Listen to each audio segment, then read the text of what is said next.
तो hello friends, कैसे हैं आप लोग। आई होप आप लोग बहुत अच्छे होंगे। तो आज मैं इस वीडियो में आपको बताने वाला हूँ कि जब आप हैवी वेट मारते हैं तो कैसे मार सकते हैं। जैसे कि मैंने जब शुरू से ही, जब मैं आई थिंक कि 8th या 9th क्लास में था, तब से वर्कआउट करता था घर में। तो घर में जैसे कि मैं वर्कआउट करता तो बॉडी बनाने का तो मैं बचपन से शौक़ था। तो कहने का मतलब ये है कि लेकिन हैवी वेट मारना, सबका अलग अलग सोच होता है कि लाइट वेट मारना है तो कोई हैवी वेट मारना है। तो मुझे हैवी वेट मारना बहुत पसंद था, क्योंकि मुझे हैवी वेट उठाने में मेरे को सेटिस्फेक्शन मिलता था कि मैं चलो कुछ वर्कआउट कर रहा हूँ, कुछ काम कर रहा हूँ। तो जब पापा मेरे छुट्टी आते थे, जैसे कि कभी भी जो जॉब से छुट्टी आते थे, तो मैं उस समय पुशअप मारता था। तो पापा बोलते थे कि पुशअप मार के दिखाओ, तो मैं पुशअप मारता था। तो ऐसे ही धीरे धीरे इंटरेस्ट बढ़ते चला गया। जब पुशअप मारता था तो कुछ चेंजमेंट नज़र आता था शरीर में मेरा। तो शरीर में जब चेंजमेंट नज़र आता था तो मैं वो धीरे धीरे पुशअप मारते गया। मतलब कि पुशअप में ये जो बेसिक एक्सरसाइज जो पुशअप है ना, तो अगर आप पुशअप मारते हैं तभी आप जिम ज्वाइन कीजिए, अदरवाइज आप जिम नहीं जाइए। पुशअप का मतलब कितना पुशअप आप मार सकते हैं। तो जब एक बार आप बैंड हो जाते हैं, एक बार आप पुशअप पोजीशन ले लेते हैं, तो अगर आप 100 पुशअप मार लेते हैं एक बार में, अगर प्रॉपर वे अगर 50 भी मार लेते हैं, 60 भी मार लेते हैं, फिर थोड़ा देर होल्ड करके, आई थिंक कि 3 से 4 सेकंड होल्ड करके, फिर 10 फिर 10, तो इस तरह से अगर मारते हैं 100 एक बार में मार लेते हैं, तो देखिएगा आपका शरीर में एक अलग सा चेंजमेंट आता है। आपका चेस्ट पंप कर जाएगा, आपका ट्राइसेप, बाइसेप, आपका शोल्डर, ये सब जो है ना आपका पंप हो जाता है। आपका कोर भी इसमें इन्वॉल्व रहता है। तो मैं यही बोलना चाहता हूँ, पुशअप एक बेसिक एक्सरसाइज है और ये एक कंपाउंड एक्सरसाइज है। ये बॉडी वेट से आप अपने एक्सरसाइज को, अपने जो पुशअप है वो एक बॉडी वेट है जो आपके पूरा हाथ पे जो है ना, वो हाथ ही लोड लेता है ना आपका बॉडी वेट। पुशअप जो एक्सरसाइज है उस वो आपका बॉडी वेट कहाँ जाता है? आपके हाथ के ऊपर जाता है, क्योंकि हाथ हमारा कहाँ रहता है? हमारा नीचे रहता है। तो हम बार बार डाउन होते हैं, अप होते हैं, तो हमारा इसमें हाथ इंगेज होता है। हमारा इसमें क्या होता है कि हाथ में स्ट्रेंथ बढ़ता है। तो यही चीज़ मैं बोलना चाहता हूँ, बेसिक एक्सरसाइज जो है हमारा पुशअप है और एक पुलअप है। अगर पुशअप और पुलअप आप कंटिन्यू मार लेते हैं, मतलब कि 1 घंटा, मतलब शुरू में तो आपको 10 से 15 मिनट स्टार्ट कीजिए, फिर 20 मिनट स्टार्ट कीजिए, फिर 20 मिनट के बाद आधा घंटा कीजिए। पुशअप भी करना है, पुलअप भी करना है। पुशअप आप कंटिन्यू नहीं कर सकते हैं। तो पुशअप करने के बाद आप क्या कीजिए कि पुलअप जो मारेंगे तो आपका हाथ जो हो जाएगा फ्री हो जाएगा।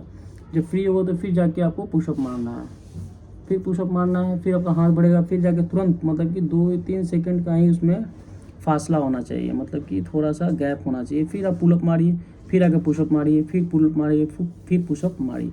अगर डंबल है तो उसी बीच में आप डंबल से भी एक्सरसाइज कर सकते हैं। इससे क्या होगा कि आपका जो स्ट्रेंथ है वो इंक्रीज़ होता है। 1 दिन में नहीं, 2 दिन में नहीं, महीना भर करेंगे, आपका बॉडी में भी चेंजमेंट, आपका जो बॉडी है, आपका स्ट्रेंथ है, इस सब में आपको धीरे धीरे चेंजमेंट नज़र आने लगेगा। तो पुशअप और पुलअप ये बेसिक एक्सरसाइज है। अगर आप पुशअप पुलअप आधा घंटा तक मार सकते हैं, 40 मिनट तक मार सकते हैं कंटिन्यू, इसमें आपको सिर्फ, जैसे कि आपको पुलअप नहीं भी लग रहा है तो आप हैंग कीजिए, हैंग होकर रहिए और ट्राई कीजिए कि 1 भी मारा जाए, 2 भी मारा जाए। तो उससे क्या होगा ना कि आपका स्ट्रेंथ होगा ना, इंक्रीज़ होगा। मैं ऐसे ही शुरुआत किया था, पुशअप और पुलअप से। तो फ्रेंड्स, पुशअप और पुलअप मारिए और अपने स्ट्रेंथ को इंक्रीज़ कीजिए। जब आप 100 पुशअप मार लेंगे और आप मतलब कि 10 करके अगर 10 टाइम भी पुलअप मारेंगे तो नहीं मारा पाएगा, 100 पुलअप मारेगा ही नहीं। तो 10 जब एक बार में आप, जितना कैपेसिटी है, जितना आप मार सकते हैं, तो एक बार में तो फर्स्ट टाइम में तो आपका ज़्यादा मारा जाएगा, 10, 12, 13 जितना आप मारते होंगे उतना मारा जाएगा। फिर सेकेंड बार में उससे 2 कम मराएगा, फिर उसके बाद तीसरा जब मारने जाएंगे तो फिर 2-3 कम मराएगा। तो ऐसे ही होता है। तो मैं यही बोलना चाहता हूँ कि पुलअप फर्स्ट टाइम में, पुशअप भी अधिक मारा जाएगा, पुलअप भी अधिक मारा जाएगा, लेकिन जैसे जैसे आपका, क्योंकि हाथ बढ़ता है ना आपका, जैसे एक्सरसाइज करते हैं तो उसमें आपका जो हाथ है थक जाता है। तो वही चीज़ बोल रहा हूँ, और थकने के बाद ही करने पर वो स्ट्रेंथ बढ़ता है। ज़बरदस्ती कीजिए, लास्ट में गिर जाइए, और गिरने के बाद फिर 2-4 को पुशअप मार दीजिए। तो वही चीज़ आपका स्ट्रेंथ को इंक्रीज़ करता है। ये नहीं कि नॉर्मल मार लिए हो गया, हाँ, नहीं, आपको लास्ट तक मारना है। जहाँ से आप नहीं उठ रहे हैं, जहाँ से आपको नहीं लग रहा है, आपको गिर जाइए ज़मीन पे, तब आपको वहीं पे स्ट्रेंथ बढ़ता है। दूसरा चीज़ है कि आपको कॉन्फिडेंस लेवल बढ़ाना है। जैसे आप जिम में जाते हैं, चाहे कहीं भी जाते हैं, तो जो वेट नहीं उठता है, अब ये नहीं कि एक ही बजा 100 केजी उठा लें तब तो आप चल जाएंगे हॉस्पिटल। तो मैं वही चीज़ बोल रहा हूँ कि आप धीरे धीरे आप जिम में भी जाते हैं तो 20 केजी का डंबल से मारें कल, तो आज 25 केजी ट्राई कीजिए। थोड़ा सा वार्म अप कीजिए, ये नहीं कि पहले ही जाके मार लिए कि पूरा शोल्डर वोल्डर सब डिसलोकेट हो गया, नहीं। लाइट वेट से मारिए, 1-2 रैप, तब 1-2 रैप से माइंड कनेक्शन तो बनेगा ही, आपका जो बॉडी है वार्म अप भी हो जाएगा। और फिर आप पूरा उसमें फेलियर सेट नहीं जाना है, उसमें मतलब कि वार्म अप करके फिर हैवी वेट जाइए। फिर हैवी वेट जब लग जाता है, तो जब आप लग जाएगा ना, तो उसमें आपको कॉन्फिडेंस आ जाएगा।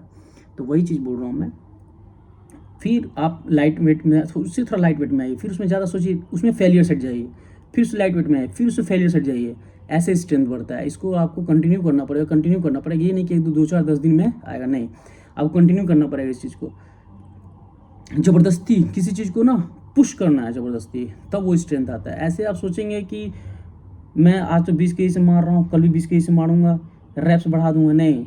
उस चीज़ को आप ज़बरदस्ती 20 है तो 25 मारिए। अगर 22.5 केजी डंबल है तो 22.5 केजी मारिए।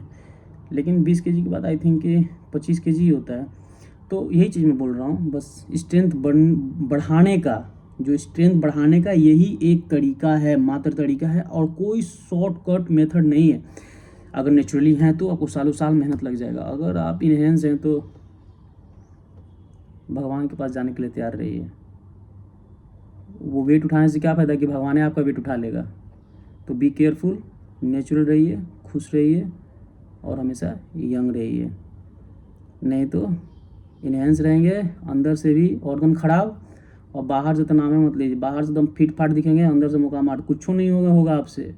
शादी ब्याह की वो व्यर्थ हो जाएगा। तो शादी ब्याह किए हुए हैं तो नेचुरल रहिए, तभी आप अपना ज़िंदगी को सुखी संपन्न जी सकते हैं। समझने वाले बहुत कुछ समझ जाएंगे। चलिए फिर मिलते हैं नेक्स्ट वीडियो में। Thank you.